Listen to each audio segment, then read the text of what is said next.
know where the treats at. Is this the passing of the torch, right? Is this what this signifies?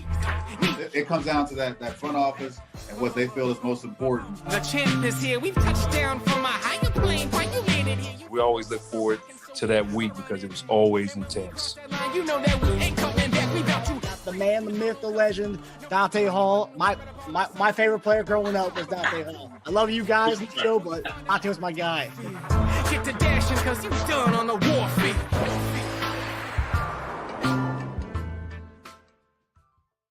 This episode of Chief Concerns is brought to you by betonline.ag and Underdog Fantasy. BetOnline continues to be the world's most trusted betting platform and your number one source for online betting in 2025.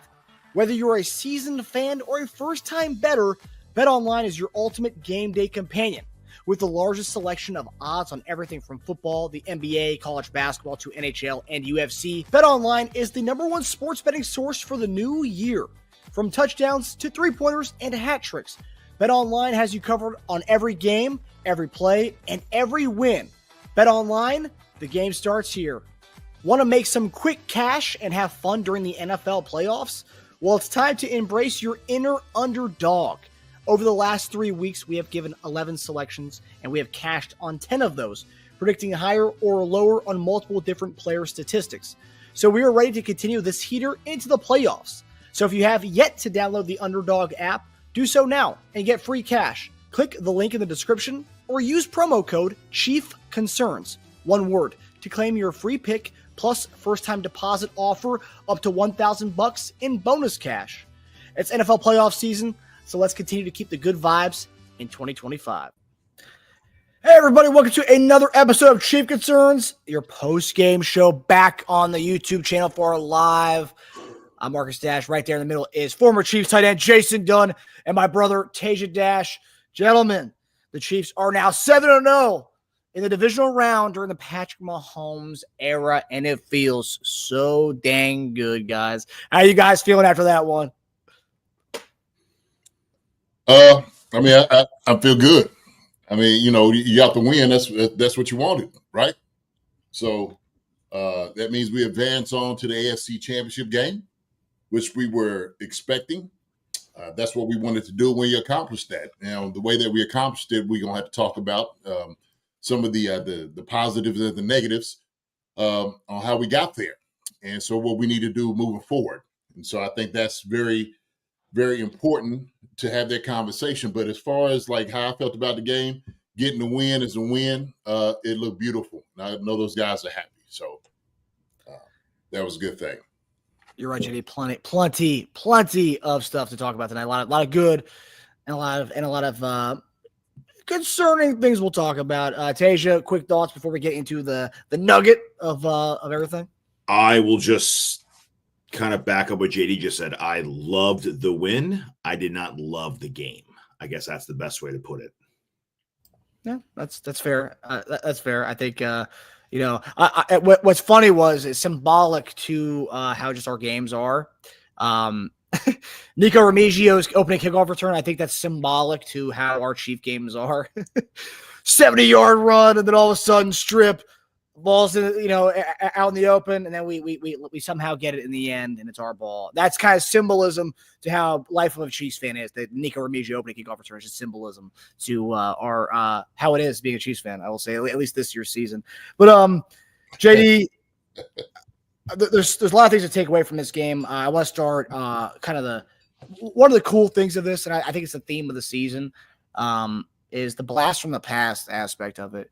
And Kareem Hunt, we picked him up. Never thought I would see him in a Chiefs uniform in 2025 in a playoff game scoring a touchdown. Never thought I'd see him look like being our RB1 by the end of that game. I didn't even know who Isaiah Pacheco was at the end of that game because they're feeding the beast. They're feeding Kareem. Number 29 was getting the totes at the end of that game because he was the only one doing anything. We're kind of creating something back there. Turning those legs for extra yards, those tough yards. Finished the game at 8 for 44. And that's one aspect of it. And then the other aspect of it was Travis Kelce. While a lot of people thought he was done, he was cooked. Travis Kelce comes in, has his biggest yardage output of the season in this playoff game.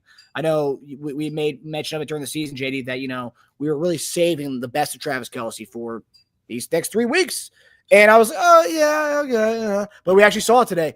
He was in there pretty much the entire game. He wasn't being checked out every play like he was during the season, at every other play. He was in there for most of the game. 7 for 114. On top of that, 14 straight 70-yard games in the postseason, 15 straight postseason game with 5+ catches, and becomes the second pass catcher in NFL history to eclipse a 2,000-yard receiving marker, only being him and Jerry Rice with the only 2,000 yards. So now, I mean, if he can, based on the track that he set himself today, he could easily break that record by a Super Bowl if we get to that point, when we get to that point. So, JD, the blast of the past element, what did you see from Kareem Hunt and Travis Kelce today that really, really struck you in a good way? What I've seen was a effort that we needed from our heroes, our guys like Travis Kelce. He came and he delivered. We said he was a playoff Travis Kelce. That's what you was going to get. And so he's been doing it for years, just showing why he is dominant as he is. They left him open a few times, and him just being able to just get up the field and get yak yards was spectacular. And so we said that. I said that when they were speaking all of this madness out here and saying, you know, who's the Chiefs going to be able to throw the ball to, they're not going to be able to get open. And then lo and behold, all you see is Travis Kelce just hitting them over the head, left to right, and they really couldn't stop him. So that in itself is his superpower. Him and Pat is on the same page. Pat knows he gets in a pinch. That's the guy he's going to. So Travis Kelce is amazing as ever. All the accolades you just said and all the numbers he was able to achieve, that is hard work and effort because he represents as being one of the greatest tight ends ever played a game, period, point blank. And in the playoffs, too, like one of the greatest players in the playoffs, okay? Not just tight end, I'm talking about players, period, in the playoffs. Then going to the point that you were talking about Kareem Hunt. Kareem Hunt, this was type of game that we needed a Kareem Hunt in, okay? A bruiser, a guy that's going to come in and he's going to run and bowl over and turn his back and get a yard or two. He's going to do all the tough yards. And so when we were screaming for the run game, I know I was, put it on Twitter and whatnot, I'm like, you know, a run game looks non-existent. Matter of fact, it was just messing us up because we couldn't even sustain anything because our run game wasn't there. And so when we said, okay, let's hand it back right here to this guy, Kareem Hunt. All right? The guy that's played in the cold before, who's been very successful. A guy that you know is going to give everything he possibly can to get a win because he wants a Super Bowl. And he wanted one with the Chiefs. And what he did, this past game, he showed the reason why when you have winning games like this, cold games like this, nobody wants to tackle a guy like that. It makes it hard. It makes it difficult to handle a guy like that. And he just rode the wave. And once we gave the ball to him, that's exactly what we needed. He was the what am I looking? The antidote to what it was that we needed in our run game. And so he was spectacular toward the end. I thought we should have gave it to him at the very beginning of the game. But you know, it is what it is. But hey, man, Kareem Hunt, amazing job as well. Did Kareem Hunt have? I mean, he had 2 double-digit runs. I don't know if he did that all year. I need to look that up. He had 10 and a 12. Very impressive. His best plays were his short yardage plays, and I know someone said he should be a short yardage back. That 4th and 1 that he got was huge, and he got hit behind the line of scrimmage, but he's so good at absorbing contact and kind of spinning forward into more yards. And he's so thick that it's just hard when he kind of leans. When he leans like that, it's just so hard to get him back, pushing him back on that. He's just so good at getting those extra yards. In a game like this, like you said, is so important. I keep waiting for Pacheco to look more like Pop. He's looking more like Crackle right now. So, that's too bad. But the good thing was one of our best acquisitions of the year, Kareem Hunt. Just keep pushing forward, man. That's all I could say about him. I mean, Mahomes almost led our team in. Mahomes was 1 carry away from tying for carry lead. Like, that should not happen in a game. That's crazy to think about. Kelce, in a similar manner, I mean, 49-yarder, what they say, career playoff high for long. Yeah, I longest. think he might have even broke someone's ankle on that. I mean, I haven't seen Kelsey have that kind of broken tackle in a while. He does it again, right? I mean, we just keep seeing this. I don't know how you can save your best for last when you play the majority of the season like he does, but he seems to just kind of put some in the bank in the savings account for the playoffs every year, and we get to see a level up from him, right? It's incredible. It's hard to. I mean, you know this obviously, JD. It's like you can't play half speed. You can't play any less than full speed when you play football, right? One, you'll just get killed out there, and two, you look terrible. But it seems like he somehow has a level up in the playoffs. Not that his level is bad in the regular season, but he just seems to like save this extra gear for the playoffs for the last couple years. Kelsey, it's awesome to see, and I mean, Worthy was only a guy to catch a ball out of the receivers. That's crazy. So you're looking at box score, it just pops out. Yeah. But I think, man, when you talk about that, like Travis Kelsey,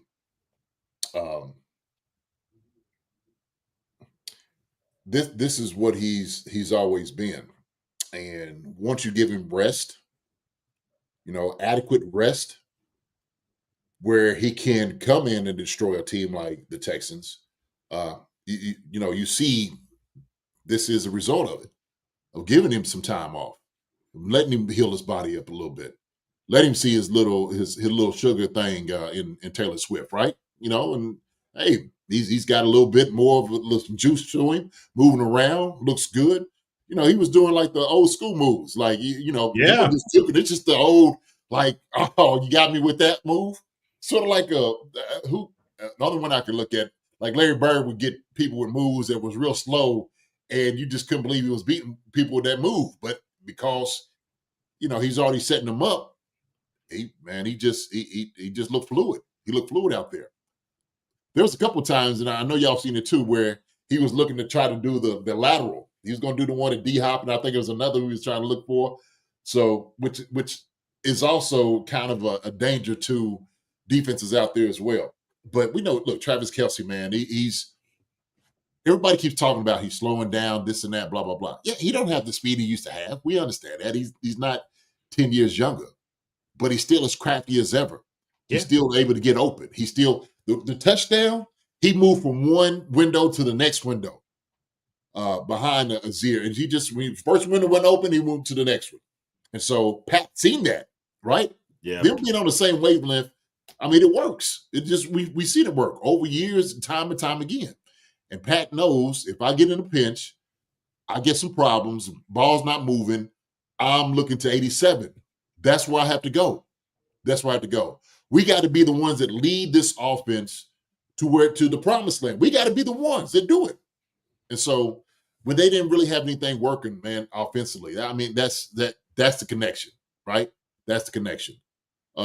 So we just had to figure out, man, the very next game, we got to put some things together as far as like play calling, running the football, figure some things out up front, because there was still some issues and some problems that we seen. Hey, and I'm gonna say this: was there a little rust? Absolutely. Yeah. We know that. We were lucky to get that return to open the game. Otherwise, that field goal would have been a punt to the Texans, like immediately. That probably would have been a 3-and-out back to the Texans, which would have been terrible. Yeah. I just is that a combination of players being rusty and the coach being rusty? Sure, absolutely. Maybe some of the play calling wasn't as great. Got away with the run game, just came away from it because we weren't really getting any type of positive yards. But I do believe, and I keep going back to this, like this was a Kareem Hunt game. He should have been the one that started this thing off. Then Pacheco, kind of feeding off what some of the things that he was doing, and gave Pacheco nothing against Pacheco, nothing at all, right? But we understood what this defense was going to be. We knew how good Texans defense was, no doubt about it. So, and they made a point, and they were humming. Them jokers was hitting out there, man. This was playoff hitting. It was playoff hitting today. And I found myself just like, oh gosh, hearing, cracking heads. I told the pads gonna be popping like fish grease. Them jokers was popping today, man. They were popping for real. Fish grease does pop. Yes, sir. Yes, it does. Yes, it does. That's for sure. JD, what did you make of the game plan? Just because I see somebody, King Mo said in the chat, the game plan. Yeah, I love Andy's game plan of avoiding the two outside corners. And I don't know if that was in the cards for us, but D-Hop gets one target. Oliver Brown, he had 2 targets in the game, and Xavier Worthy is the only receiver to catch a ball today.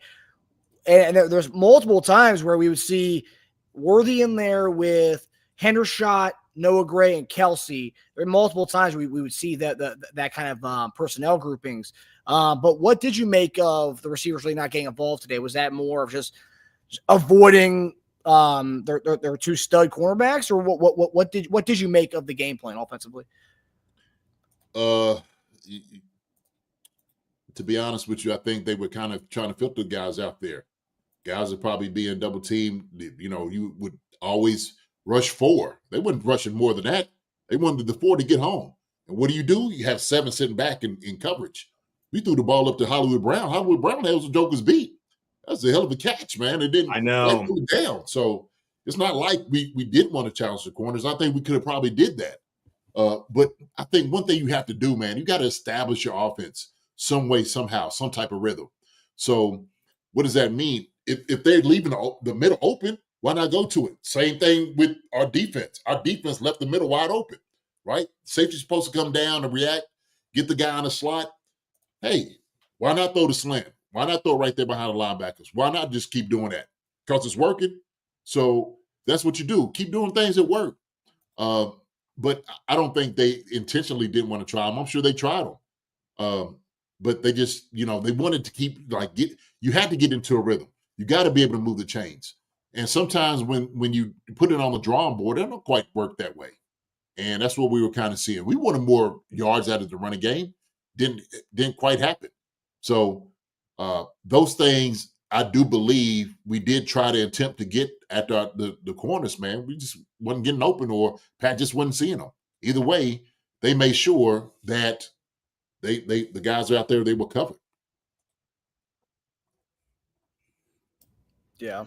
Because I said that one thing that we wanted to do, and that's one thing Andy and those guys made sure was they wanted to make sure they covered every blade of grass out there.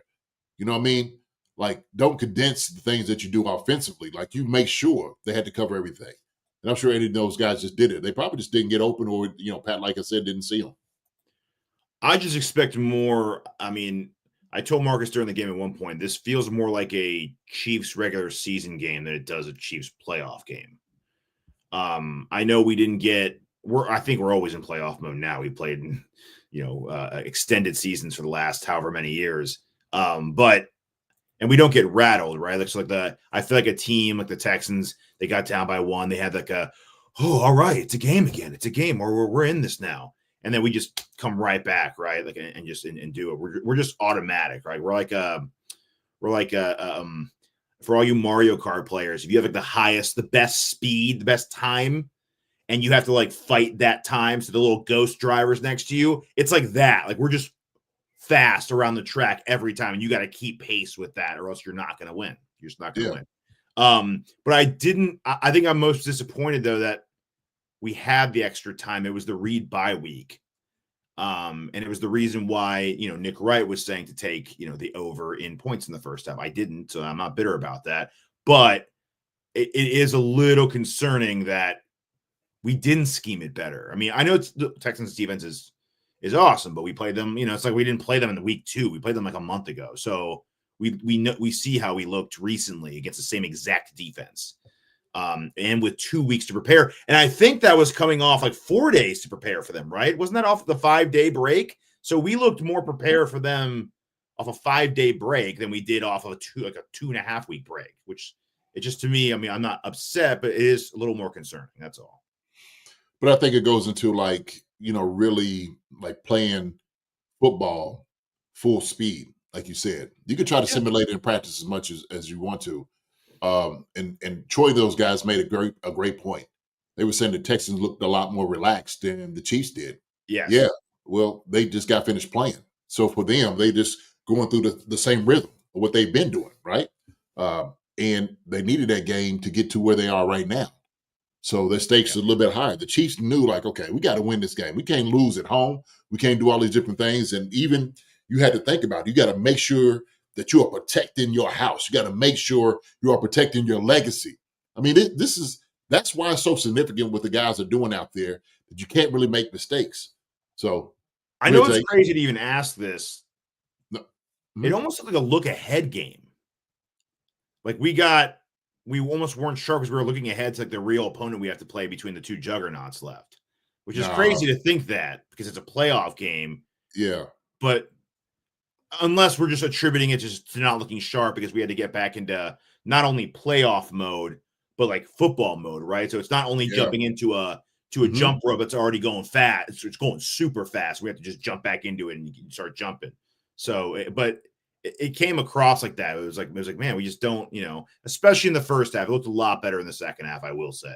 Yeah. Like I said, man, you just can't simulate game speed unless you are actually playing game speed. And that kind of goes into the point of watching Justin Reed fly around like a heat-seeking missile, absolutely hitting everybody and everything that was moving.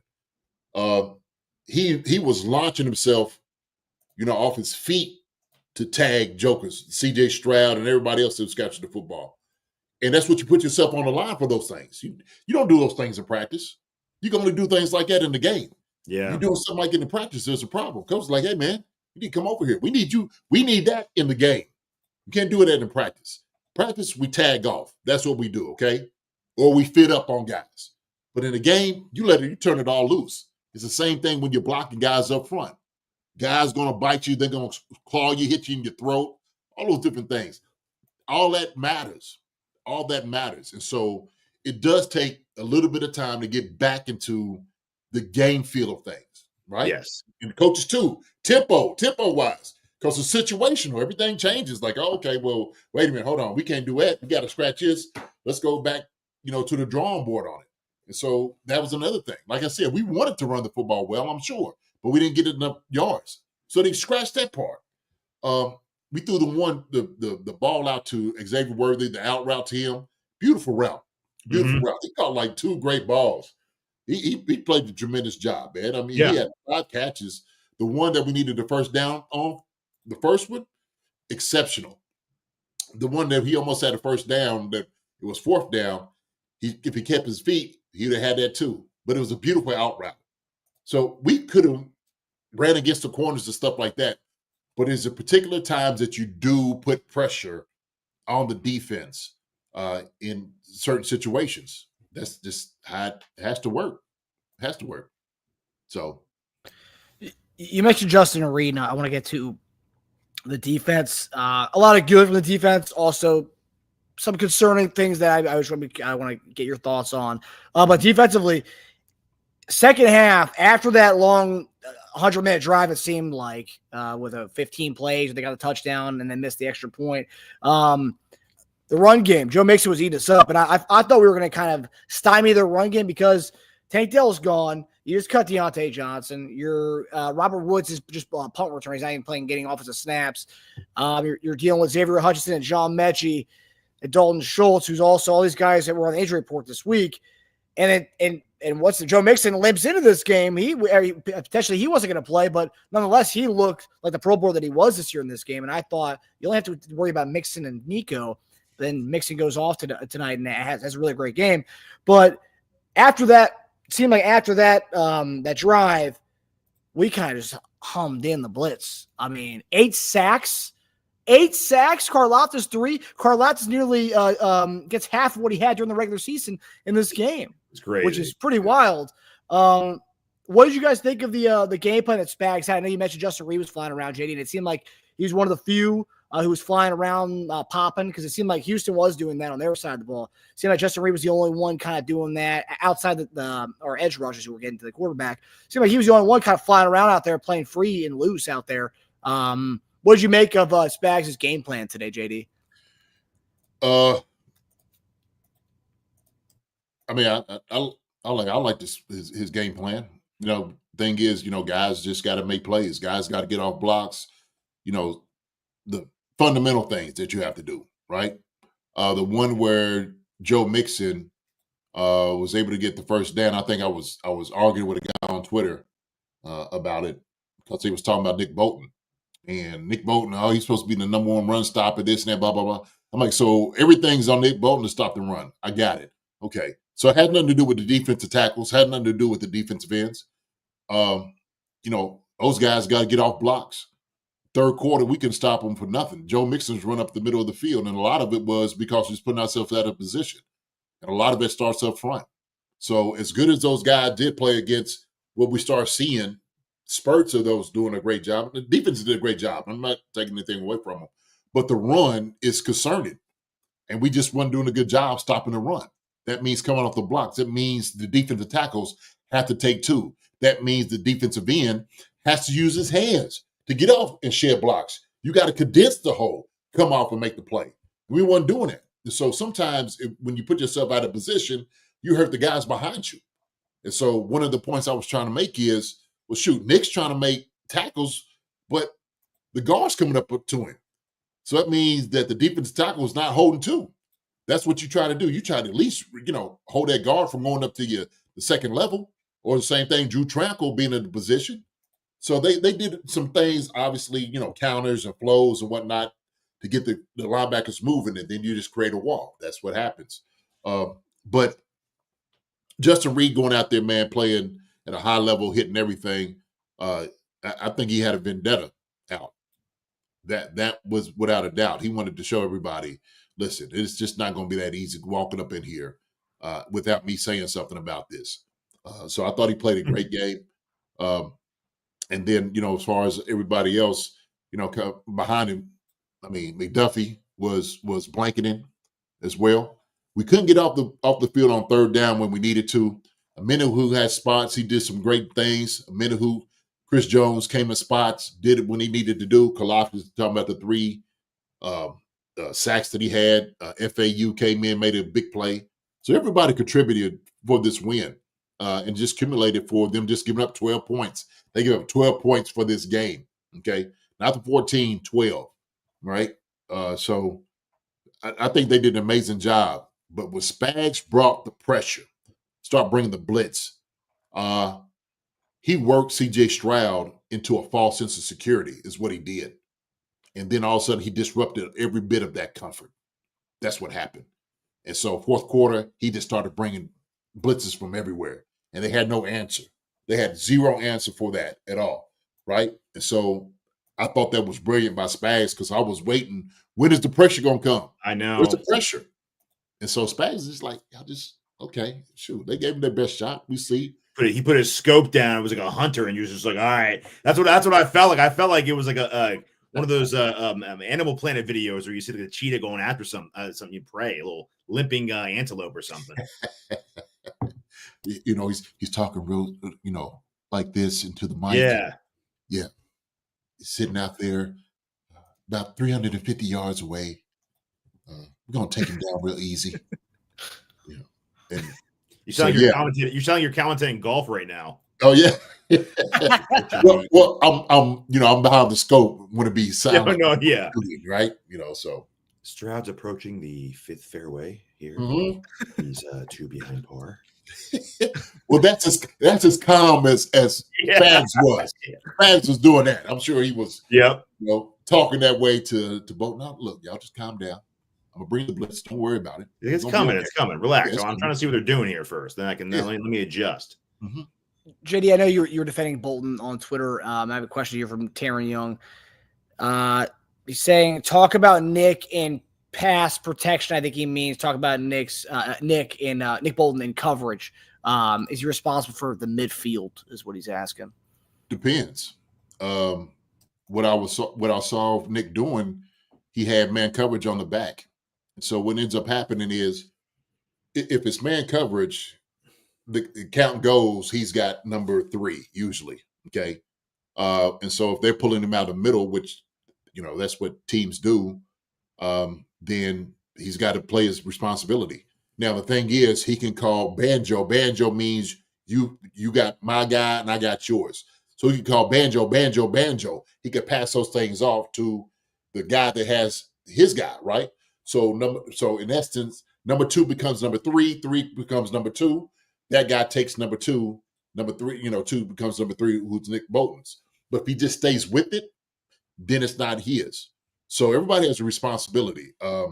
And that's what I was watching. I was just watching how they was pulling them out of the middle, because that's what was called on the defense. Now, what ended up happening was they run basically a 3-by-1 set, okay, or 3-by-2, however you want to call it. That safety who's coming down knows he has that slot guy, which is another reason, another problem, an issue I have, is sometimes I see our safeties on slot covering. I never like that. Never like that at all. But when you're asked to deliver and react to that slot guy on a slant or across the middle, you got to see it, read, react, and come down immediately to make that play. I think we're just a step behind on that. It's hard to do as safety. I'm not taking anything away from doing that, but that is your responsibility. You have that guy. So it depends on the coverage, Teron. That's the answer. And all that other stuff too. I see it. Major Chief Bastard says they kept completing those deep dig routes on third downs right behind our linebackers in coverage. That was concerning as well. I mean, I will say Nico Collins is better than any receiver that Buffalo or Baltimore has that will be playing next week. And Nico is just out of this world. I will say Baltimore and Buffalo, they have a lot of mid-tier guys, but they don't have a wide receiver 1 like the one we just played today. So that's one thing that I will say. Yeah. Yes, bigger opponent we're playing next week as far as a better opponent overall, but they don't have a wide receiver 1 like we had to play against this week. So I think it'll be a little different next week. The running games next week are far superior to this. Far? Wait. Well, if you add in quarterback, yes, but some of the running back wise. Well, Mixon's better than James Cook. I mean, I would rather have Joe Mixon in my backfield. No, but I'm also counting the quarterback who runs. I don't know now. James Cook is he's cooking. Both of them jokers did a good job this year. I think I'm counting quarterbacks though, so it's not even close anymore. If you're counting that, then yes, I agree. Yeah, yeah. We have to worry about dual threats on both those teams. So at least with this one, I know Stroud can run. He's not a runner. I wouldn't call Stroud a runner, right? Those other 2 guys next week, they're looking to pull whereas this week we weren't as worried about it. And he still, what did he run for today? He ran for like 40 yards, 42 yards, man. That's a lot. That's too much. But next week I'm more worried about that. And they had a better number 1 receiver this week for sure. I do agree with that. It's funny about the defense. We had as many sacks as the Texans had quarterback hits today. That's how many sacks we had. It's crazy. We had, I think, 15 quarterback hits. Was it? 14. It's crazy. But one of my buddies texted me, and he's like, Texans are pretty much leading in almost every single category, but like you're winning by double digits. It's insane. I don't know how to explain it. And I was like, well, sacks. That's one category where we are emphatically winning. And it pretty much sums everything up, though, because you look at their drives in the second half. Stroud went 6 for 6 out of the gates on the touchdown drive. They looked incredible on that drive. Everything was working for them, right? 1 for 6 in the next 2 drives. And then the next drive, he was 6 for 6 again, but he was sacked 4 times that drive. So even though he was on it, we just kept getting him back, pulling him back into just rough situations constantly. That kind of just summed it up, where when we gave up completions, we made up for it with either pressure or a sack. I mean, going 6 for 6 and not going anywhere, that's crazy if you think about that, right? But yeah, it was just him with a scope, picking him off, man. Yeah. I mean, it's just, negative plays equal up to, whatever it is that you're doing as far as, completions. So FAU, man, FAU. mhm. Look good on that second. He looked good on that. I forgot. I think it was the Damian Pierce tackle he had by shedding the blocker and getting him down. That was a nice play. Nice play. Nice play. That's Nice play. Yeah. Because that pushed him out of field goal range, or at least it pushed them, to the point that, I forgot how it ended, but I think that's what it was. But it was a nice play on him. But when we kind of watched, kind of this second half, and Thunder Dan was saying CJ can absolutely run, but in Mahomes style, picking their moments, yes, he's more of that type of guy. When we know if it's the Ravens that come in, Derrick Henry and Lamar Jackson, running 50 times in cold weather, that's going to be their advantage. That's their offense. That's their offense. That's their offense. Yeah. Stroud running is not their offense. No. That's what I meant. Not that he can't run it, but he can. I mean, seen that today. Same thing with Josh Allen. If Josh Allen's and those guys will be able to make it, I mean, they got Cook, and Josh Allen takes his time to take off running. The question is, are we going to be able to hold up with our front seven? That's the question. And the thing is, if they start leaning on us early and often, that wears us down.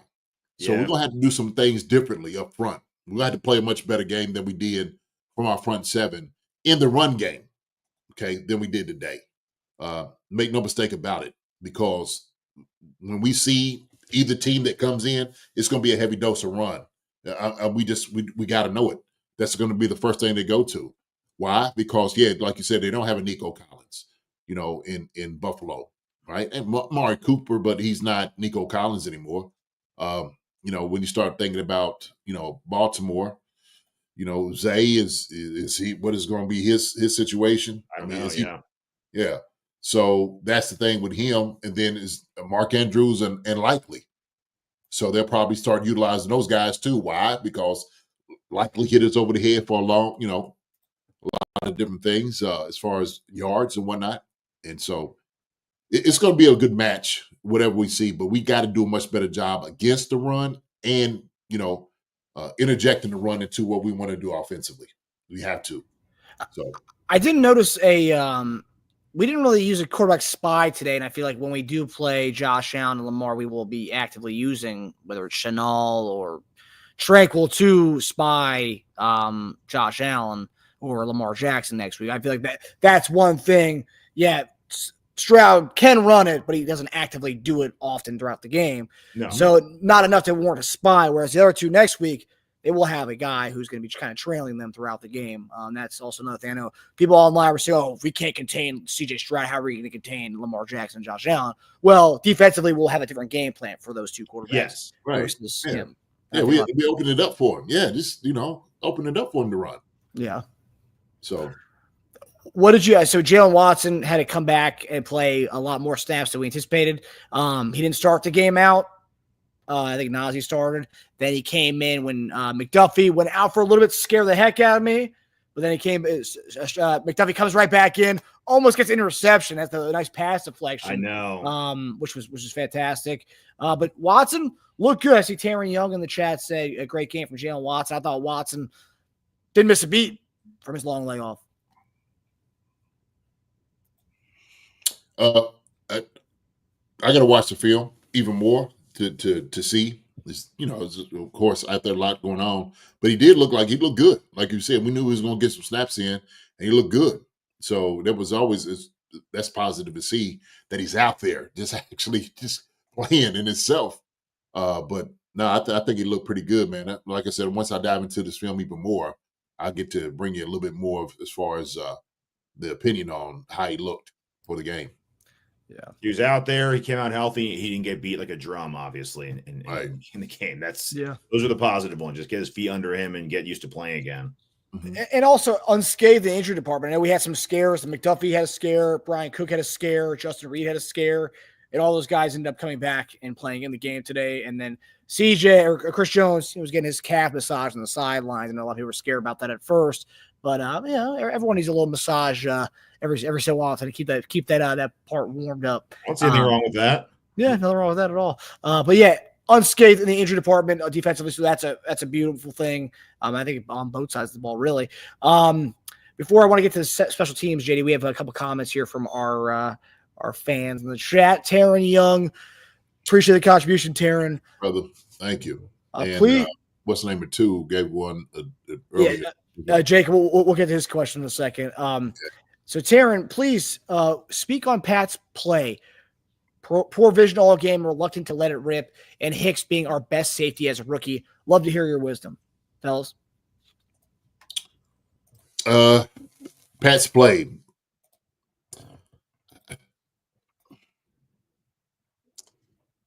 I think Pat did a decent job. Somebody said, is he playing not to throw an interception? He's protecting the football. He knows he's got to protect the football. But it's like I said, he's working into like the rhythm too, into the game of just getting some things going. When he started kind of like that running around a little bit, not able to get up and stuff, that's when he starts like either get rid of the ball or, throw it to somebody, Pat, and here's the thing. Pat does what he does well. Okay. And I'm not going to criticize him for it because when he does his magic, it works out. That's how he scored a touchdown. And when he was able to take off to get some yards, that's still a danger to the defense. What slows Pat down is without a doubt 7 defenders in coverage, okay, which would for anybody. And especially if you only got four guys out or 3 guys out on some routes, you got to make sure you got like, okay, how can I, maneuver this and, kind of see what I can find a window. Guys get open. And if guys are not getting open, shoot, you got 2 or 3 guys in your zone. So it's tough for any quarterback. But I think he played a decent game. I mean, he played like a leader. He played like a guy that's played in the playoffs and won Super Bowls. He wasn't rattled. To him, every chance is an opportunity for him to score, and you can see it in his mind, in his eyes that he's looking at that. So I don't think there was any issue with that.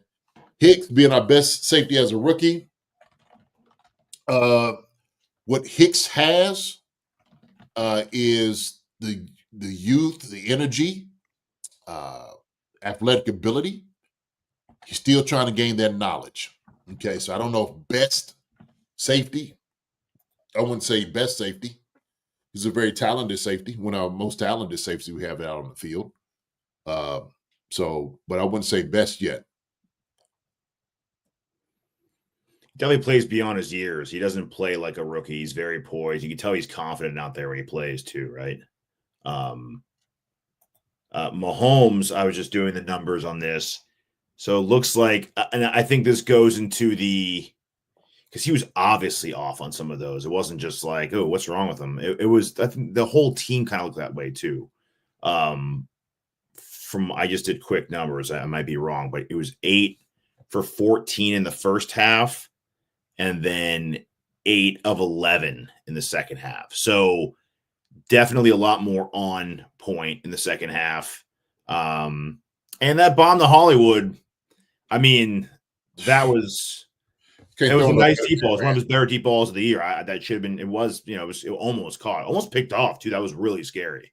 I actually wanted to hurry up. I was like, that doesn't look. I don't want to look at this one again. Just go. Mm-hmm. But I think it's one of those. I think it's the rust. I think it was the rust for the whole team, and I think he definitely looked a little off. Held it a little too long on some of those sacks too. But I just hope it's one of those just the rust that just wears off. But you see me like when he's doing the running around, like, okay, like Pat, don't get into too much of the Superman deal, right? They're like, okay, just play within the boundaries where you need to play. Okay. Nothing heroic right now at this moment. I get like these moments come in for him because he's such a competitor to try to make things happen. And he does. But then sometimes what he'll do is he'll get himself out of, like the rhythm of trying to throw the ball, get the ball in his hand. Like that's holding the ball in his hand too long. Because it's like, just like a little bit too much. I guess a little bit too much of that running around. Right. And so that's what you hate to see. And I know he'll, once he looks at the film and breaks it all down, he'll be like, okay, I see kind of the things that I need to be a hero at, and some things I probably don't. Some things I probably need to get the ball out of my hands to do. So I have a pretty crazy stat for you. I was just doing a lot of digging on this one. okay. 4 pass catchers in this game by the Chiefs. Lowest amount of pass catchers in a game in Mahomes' career. So, I mean, that's crazy because he does spread the ball around a lot. So, yeah, only 4. His career is the lowest. Not tied for lowest. It's his lowest. No, it's lowest. And I was going pretty fast going through it, but it looked like it was the lowest by like a few. Wow. I don't even know if he ever had 5. I think he had 5 once, if I'm not mistaken, because I was going fast. But Damn. I definitely didn't see 4, 5, maybe 1. So yeah, this is exact opposite of what I thought this game was going to be like. I thought it was going to be spreading everywhere. 2, 2, 2, 3, 3, 3. Like Hopkins would have 3, Holly would have 3, Xavier would have 4 or 5, Kelsey would have like 5 or 6. No, Gray would have like 2 or 3. But like this is totally opposite of what I thought it was going to be. Well, pretty much like when all fails. Well, they always say it though. It's a cliche at this point. When all else fails, look for number 87, right? Look for number 87. But that's why I said that defensively, put 7 in coverage. Have them sit on everything short, okay? Force them to get open, and let hopefully your 4 get home. That's the plan, right? That's the plan. So now he's got to figure out, because I got 3 or 4 guys in. Okay, well shoot, you have 7 on 4, 7 on 3. They got the numbers, and you got fast linebackers, good corners, good safeties. That's what it is. So you disrupt that. So you make them having to run around, try to get open. And so when they would do, obviously when they would do some of the replays, you could see the wide receivers trying to sit down, and there's like 2 guys in the area in the zone, and then trying to get open and whatnot. And Pat's trying to like, oh, shoot, he's not open. This guy's not open. But by that time, the people's breathing down his throat. That's another thing too. So the pass rushers were collapsed in the hole, the pocket.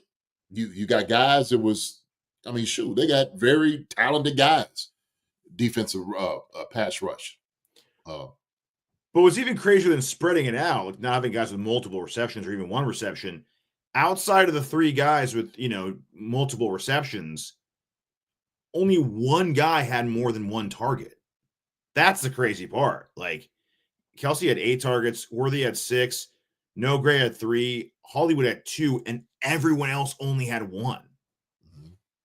So he wasn't even trying. He was like, you know what? I'll pick my spot. But there were times though. I saw it during the game where he was trying to go for other guys. He was holding the ball a little bit longer than he should. He was trying to. I saw him on the one play. It was a 3rd down play where he got he got sacked in the play. But he had Kelsey wide open in the middle of the field.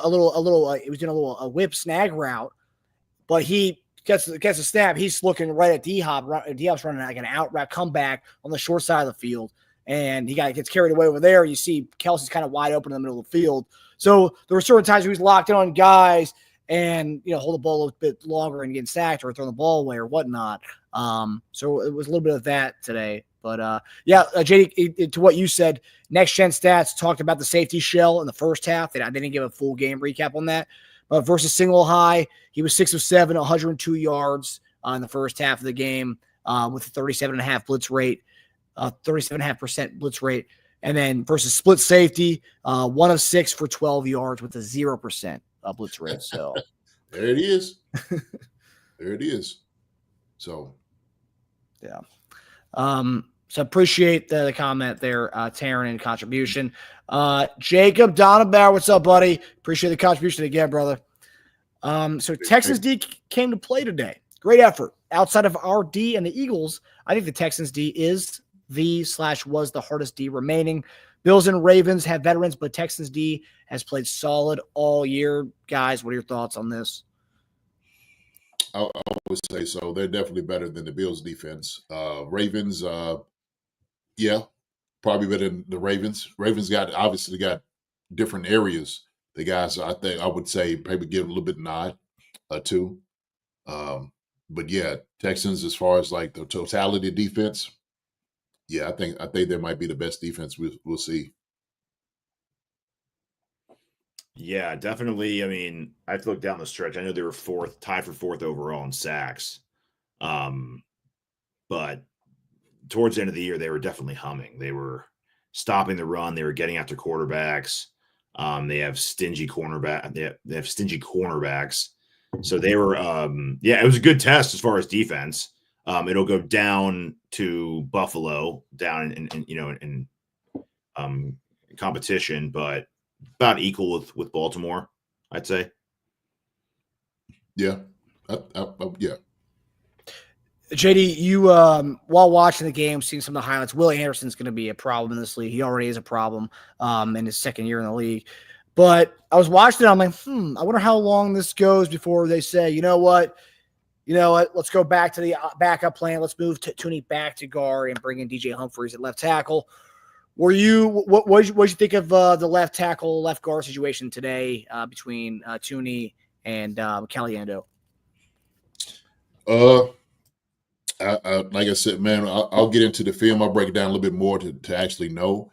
But what I've seen out there, I think they did okay. I mean, shoot, like you said, Will Anderson is an absolute animal out there. He's going to give anybody fits. I don't care who it is. Yeah. But for sure, I mean, we start seeing, he was like, okay, you got this guard out on me. I'm going to start working him a little bit. We're going to start seeing. Him and Hunter both was like, let's go to work. Jawan Taylor, let me go try to eat his lunch too. And so you two talented pass rushers. And so Will Anderson, man, he's so talented in what he does, really. But Joe held up pretty good. He held up pretty good. He adjusted well. Yeah, man. Look, listen, this is the NFL. Guys gonna get beat. I'm sorry. I hate to disappoint people out here. Okay, all right. But I'm gonna give you some real news. Maybe you didn't know this or not, but guys do get beat in the NFL. No. Other guys do get paid too. And so Joe might give up a sack. He'll give up some pressures, sure, against a guy who was first round pick, third pick in the draft. Will Anderson, who was a beast down in Alabama, he's a real dude too. So that's the way it works. So sometimes pass plays, he's going to get the best out of them. Sometimes not. But I thought he was pretty solid. The run game, I thought the very first play, we tried it just to see how it was going to look. Now, I'll keep going back to what I said. I'd rather have a Joe Tooney, who's a Pro Bowl left guard, and seeing how it was going to work with DJ Humphries. And if not, you knew how to move out. But maybe once you get into that rhythm, especially as a lineman, man, you want to try to keep it as easy as possible. Yeah, so I'm looking forward to your grades on Monday just to see how.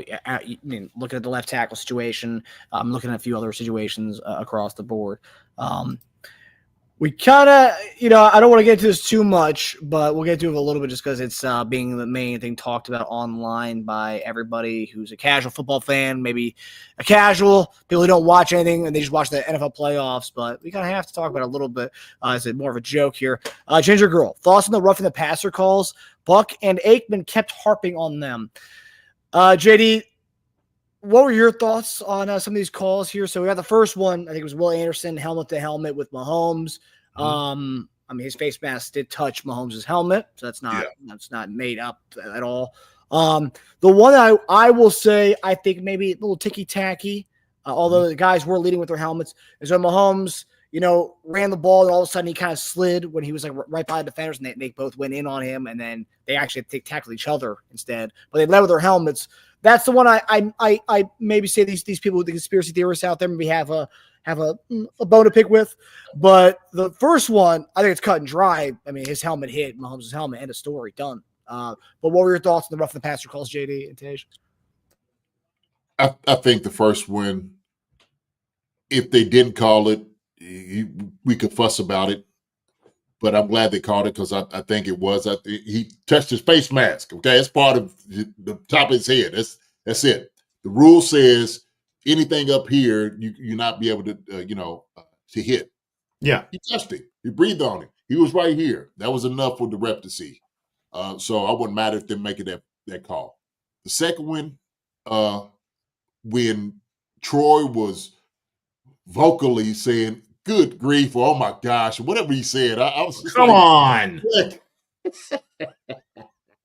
I was like, I don't know. But it looked worse than what it was, obviously. But I do believe, I agree with their point is, this all season, you're going to have to get it clear. You're going to have to get it clear. Troy's pissed off because he used to get hit like that all the time. There wasn't no flag. And I'm like, I know how he feels. I know how he feels. It was a late slide. It was a late slide. It was. It was kind of a drop, actually. It wasn't even like a slide. It was like slide in place. Yeah. I actually laughed. I laughed when he said all that. I just laughed, and I could just remember, boy, these jokers gonna go crazy on Twitter about helping the Chiefs. I like, look at it. There's 2 calls. Come on. Oh, this in my head, I was doing the Jordan against the Blazers, just shrug the shoulders and shaking the head. Hey, we move on 15 yards. But I told one of my boys, I'm like, hey man, Brady gets calls like that. Nobody used to talk about him. So I said, Jordan get calls. It's the Jordan rule, Brady rule. Go get calls. Sorry. What about his flop on the sidelines? I try to stand like, man, come on. But he definitely flopped, Yeah. It's a great act. Oh, That's not a Mahomes problem. That's just a modern, I hate to say, a modern athlete problem. They have it. Look at the NBA, man. Those guys fall into the first row. They get leaned on. Yeah. So yeah, it's weak, but I'll take it. Yeah. Well, in the NBA, they call Jalen Brunson, Joel Embiid, Trae Young. I think they even give Luka some of the foul merchants. That's what they call them. Is Mahomes becoming a foul merchant? Bring the foul merchant to the NFL from NBA. I'd say Josh Allen and Mahomes both do it. I've seen Josh Allen get leaned on and literally does the all backwards thing. Yeah, I don't think, but Mahomes ain't really his style, man. He's such a tough guy. That's more Josh Allen's thing for sure. Josh Allen always looking at, even though it looks silly, I know he's silly, but it's like, hey, if the ref calls it, sure, why not? Why not do it? Shout out both those guys get hit a lot. Okay, so yeah, it's not like they don't get hit without it being called. I've seen plenty where I'm like, ha. And, a non-Chief fan's reaction to that is, you get plenty of calls. All the time. Okay, so what? We can never get them again? How many years of no calls should we get to equal out what in your head means a cheap, unfair game? Come on. We've gotten screwed in plenty of games. Doesn't matter. But Josh, without a doubt, cries about it more than Pat. With not even close. Josh is all the time on the ref's tail. Make this call. Why didn't you see this? He hit me right here. Where Pat, I think, is more like, all right, man, this is football. He'll get up. He just doesn't like the silliness, like the extra things that we see Crosby do. Like, come on, man. You don't have to do any of those things. Let's just play ball. Let's just do that, right? If I get hit, fine. If they don't call it, fine. Let's just line back up again. So, shout out to the girls, Jermaine Baker, Katera Williams, and Sweeties, Susan Dunn. They watching for the bowling alley. So I'm going there after they're doing a birthday party. So I'm going to head on over at that, man. There you go. What's up, ladies? How y'all doing? Shout out. Everybody say what's up. It's my wife and their co-workers. It's the homies right there. Susan and the crew. Ladies. What's up, everybody? Yeah. So Jacob Donabauer again, another contribution. Appreciate you, brother. Jacob, appreciate you. The first was it was a flag, but if they didn't call it, I wouldn't have been mad. The second I live time 39 lowered and led with a crown to another player's helmet. Yeah, the second one, I see why they call it. They were leading with the helmet. So I see why they call it, but that's the one maybe I could see the conspiracy theorists getting pissed off about, but whatever. Chiefs win nonetheless. JD, this is something we've talked about all year long. Yeah, I made a joke on Twitter. The guy he actually got some good hits, good engagement. Was All I right. think the MVP of this game. You're really laughing. It's kind of a joke here, but I'm saying it in jest. But there's some truth to it. Dave Toub, the special teams MVP's right there. We got the kickoff return to start the game out. 70-yard kickoff return. Remigio almost fumbles it, almost cost us big time, but 70-yard to start the game. Fairbairn misses a kick, has nothing to do with Toub and special teams, but misses a kick. That's on his watch. He's overseeing all that. Missed PAT. Bunker goes 3 for 3. Mhm. And then you have a block kick at the end of the game. And then I'm not even going to count the safety at the end of the game. That was more killing clock. That was more just time management type stuff. But we've been waiting all year long, and JD's been saying it. JD, who not only was he a badass tight end in the NFL, fellas, this guy was also a special teams coach. So JD knows what he's talking about when it comes to special teams. Mhm. And JD said all year long, if you've been watching our Monday grade show, he's been saying these guys need to go out there and execute. Dave Toub can do what he can do and say all the things he needed to say. They need to go out there and execute. What did you think about the execution level? And you're seeing the progress, the maturation process throughout the season from our young Bucks and these guys doing the special teams units. What did you make of the special teams today? I think they did a great job. Dan, and Dave didn't pinch not one person out there. Okay. All he did is just make sure the guys are in the right position to make plays. That first one was on Nico and his talent. Incredible return by him to open up the game. Just the energy of it. Almost like the fumble. I was like, oh, come on, Nico. Come on now. You almost had a couple fumbles. Yes. And then, of course, I mean, Buckner, he is who he is. I didn't have any worries about him. Everybody was kind of worried about, Buckner was going to be fine. I didn't really have any concerns about him whatsoever. So those guys executed really well. They did a great job. Then Chanel coming in and blocking, the field goal. I mean, that's 2 this year. That's incredible for a guy to have. They thought it was Reed that came out the edge. That was Chanel, right? Same thing, special teams. So all those guys, man, did a great job executing the things that they want them to execute. I mean, he's going to be giddy in the meeting, because it really takes guys out there to really just stay on their blocks, and it's effort. That's what it takes, man. It takes effort. But what did y'all think of the guy that pushed the coach? What do y'all think about that? I thought if it was my team, I would think, this is not a good way to start the game. We're already having players and coaches having spats on the sideline. I would think right away bad omen to start the game. I thought that was terrible. I know some Texan fans were online arguing that he was hyped. It was more of an excitement push because he's the guy who thought, they said he thought that they recovered a fumble when he did that. So he takes his helmet off, tosses it on the ground. Clearly, after he didn't get the fumble, I don't know why they think he recovered the fumble. But even so, you can't take your helmet off in the game of play. You just can't do it. Can't do it out there on the field like that. Yeah. So, the coach, I mean, if you think you recovered a fumble, you should be around the pile to know for sure. I don't know anybody who thinks they recovered a fumble and walked off already. I think everybody's sitting there waiting for the results, like you should. And so I think it's his name, Chris Boyd. That's his name, Chris Boyd. Yeah. Man, I said, look, they're going to do whatever they need to do. But I said, those jokers need to immediately take his helmet, send him straight to the locker room. Period. He's done. That's what I would do. Me personally, I don't even know, but you see the coach the coach passing on him. I get all the hype, man. I just, for me, like you said, I think it sends a bad look, an omen. Yeah, coach looks scared. He's like, what are you doing?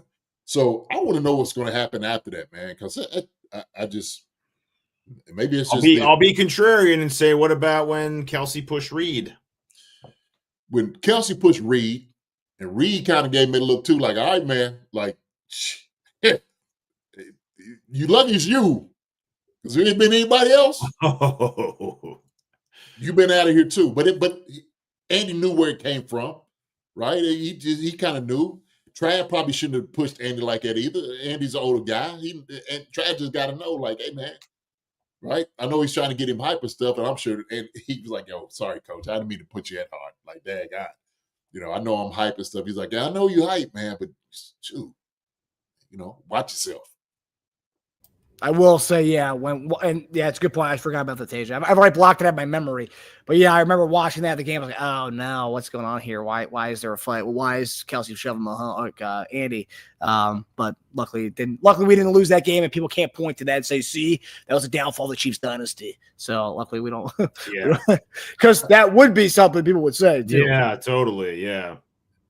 Drew Brewski said unprofessional at the least. He was pissed, but needs to be fined. Oh, he's gonna get fined, all right. He might find himself at McDonald's or somewhere, in a car wash the very next day. For real, dude. It's like, hey, I was hyped. Yeah, you was hyped. Hype yourself on out the door. Thank you. Appreciate it. See you later. Yeah. So Noah John Marshall, the contribution is a first for me. I've never seen this before. 100,000 smackaroos IDR. So thanks for being live on TY. Yeah. Noah John, we're working out as far. What is that in Indonesian rupiah? It's about $7. Thank you, sir. Hey, Appreciate you, baby. Yes, sir. $7. There you go. Yeah. Did you guys start shooting like always? Yeah. Noah's been around since the beginning of this whole thing, the whole journey of Chief concerns. Noah might be the only one that's been on our show from one of right? Barbershop's been on our show as well. Barbershop was on one of the episodes that his audio was pretty rough. We had to turn up his volume big time. But yeah, Barbershop was on the show as well. We had a few fans come on. You guys start streaming before first 49ers ring? No, it was the 2020 season. So it was after that. It was after that. Can't recall 5:30 a.m. kickoff here in Bali. Great way to start the day. 100,000 Indonesian rupiah, about 7 smackaroos. I appreciate the love, brother. Appreciate your constant fanhood and engagement throughout these years, man. We love you, buddy. Yeah, he said right here, you had some other fans, but yeah, best day of my life. That's what I like hearing, man. Appreciate you, brother, for coming on. Seriously, So I will cherish this day for the rest of my life. Come on, what movie is that, JD? Us too. What movie is that from? I've cherished the day. I don't know. Say it again. I will cherish this day for the rest of my life. Oh, that's Eddie Murphy. That's Coming to America. I was going to give you the next line. Just a man I met in the restroom. Oh, man. The Munda. Oh, my goodness. Coming to Mary Thunder. I want that picture on my wall too. Took the hat off right here. I love that picture. Hakeem, yeah, little Julie, I love it. I love everybody's movie buffs on here too. I appreciate y'all so much. Shout out real quick to my boy Brendan Camara. It's his birthday. That's where they're at right now. Brendan, happy birthday, brother. If you're watching this, happy birthday to you. So happy birthday to you. Happy birthday to you. Happy birthday, dear Brendan. Happy birthday to you. Right. And I believe it's also Andrea's birthday. I think I saw in the chat it's Andrea's birthday today. So Andrea, happy birthday to you as well. Andrea, happy birthday to you as well. Yes. Happy birthday to you. Happy birthday to you. Happy birthday, dear Andrea. Happy birthday to you. Got the win for you. So, yay. Gotta love it. Again, another Jacob Donovan, another one, brother. Appreciate you, man. Mahomes Floors, AFC Championship game. Insane. Let's go. With a bunch of trophy emojis for our audio audience. So, guys, that'll do. Any other takeaways before we head out of here, guys? I know the Lions and the Commanders game's going on right now, but any takeaways before we head out? Good stuff, man. Look, just build on this win, okay? We got this rust out of us and under our belt. I think we'll be much better next week for sure. Getting ready to see who we're going to be playing. But I think the guys are ready and prepared. You'll see a different Patrick Mahomes a different offense by next week for sure. So don't be so pessimistic. We know how great they are. We just keep relying on those guys. They're gonna be all right. It's funny because I think people think we're being pessimistic. Yeah, we just yeah. Look, I mean, we're just pointing things out. I mean, this is do or die time. If you don't get it figured out now, you're gone. Like there's no like, oh, we still got 3 more weeks to figure it out. It's just it's not. This is it. And our next opponent, us and the next opponent are the Super Bowl favorites. Yeah, like the next week is the Super Bowl in a lot of people's eyes, no matter who we play. So it's pretty much do or die now. It is do or die. Well, I'll tell you what, man. Let me say bye to everybody on here as well. Come see me tomorrow. I'm gonna break this film down for sure. Or not tomorrow. Dang. Monday. Saturday, JD. Monday, baby. Hey, God, I know it. At my frame. But G Pick, Wendy, YB Negative, Optimistic James, Andre Chenault, happy birthday again. Sweetie Thunder Dan, good seeing you, my brother. Got to come on here more. Got to get on your show as well. I'm the Brown, good seeing you. Jacob Donabauer, appreciate it. Everything that you're giving us. G Pick on the money and the contribution, appreciate it. Hannah, Kevin Mars, Chiefs fan 211, Lynn Julian, Sweetie, Noah John Marshall, my man, stay safe over that way, my guy. Thomas Pinkerton, Mike Brennan, my guy, Taryn Young. Let me see. Who else we got out here? Kathy Welch. Let me see. Drew Brewski. Let's see. Protection 2K. King Mo was here. Nana Sherry. Good seeing, like always. Delmonte Green Beans. What's up, guy? Delmonte Green Beans. Chalk G is in here in the house, too. Let me see who else we got. Young Native Tino 64. Also, shout out to everybody who came in tonight. I know we've been doing our post game show on Bleacher Report for the last few seasons. Yeah. We'll be bringing it back to our channel.